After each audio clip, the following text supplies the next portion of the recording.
天还币安原身，今天就归零原身。来看看 Folius Ventures 创始人上个月的神预测。Where are we in the market right now? I know we have a lot of macro news this week. Nasdaq just announced that it filed for SEC for tokenizing all of their stocks. So we have a lot of news coming in from different directions. Where are we? What are the key indicators that you're looking for right now? I think you got to break it down to three pieces of the markets.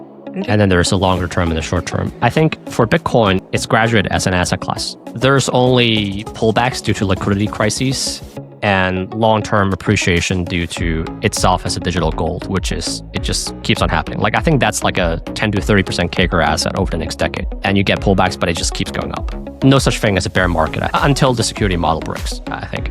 Or you get liquidation cascades. For beta, for like Solana, Ethereum, I think they are probably in the ninth inning. I think this party could literally end this month, next month, Q4, because I think they are a combination of currency of the underlying wealth effect, as well as fintech equity. If you price them as fintech equity, they are very expensive versus the underlying metrics. They're priced at 200 to 500 times EBITDA, whereby for things like Stripe, Visa, they're like 40 times. Basically, every 10 turns imply like 10% growth or something. So they're implying like doubling or tripling or quadrupling the business the next year. It's possible with all the tokenization, but you have a countervailing factor of just the cycle being where it is. Like the alts are not performing as they should. So, and if the wealth effect decays, like you flow out of these like assets, and especially now you see the DATs now starting to trade at a discount, you start to run out of buyers for these assets at these heights. Over time, they probably perform just fine, but you have a real question of, are these infra currency tokens going to compete well with the fintech equities like Stripe that have a layer one? So I think they're in the ninth inning,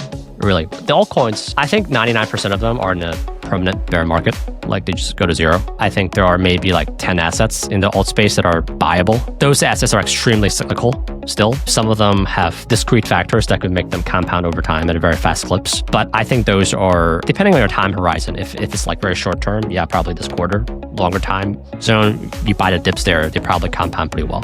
Just like a traditional stock, I would say.